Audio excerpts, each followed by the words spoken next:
इंस्टाग्रामवर पुण्यातील महिलेशी ओळख करून तिला लग्नाचे वचन देऊन तिच्याशी शारीरिक संबंध निर्माण करून लग्न न करता फसवणूक केल्याप्रकरणी पिंपरी चिंचवड पोलीस आयुक्तालयातील एका पोलीस उपनिरीक्षकावर गुन्हा नोंद करण्यात आला आहे। या प्रकरणी अजिंक्य जाधव असे गुन्हा दाखल झालेल्या उपनिरीक्षकाचे नाव आहे। याबाबत 34 वर्षीय पीडित महिलेने पुण्यातील फुरसुंगी पोलीस ठाण्यात तक्रार दिली आहे। त्यानुसार पोलिसांनी भारतीय न्याय संहिता 69, 115(2), 352, 351(2) नुसार गुन्हा नोंदवला आहे। पोलिसांच्या माहितीनुसार अजिंक्य जाधव याची आणि पीडित महिलेची 2023 मध्ये इंस्टाग्रामवर ओळख झाली होती।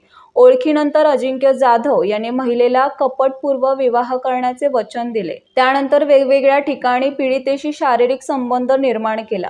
तसेच नंतर महिलेला शिवीगाळ आणि मारहाण केली। तर तुला काय करायचे ते कर, मला कोणी काही करू शकत नाही, अशी धमकी दिली असल्याचे तक्रारीत म्हटले आहे।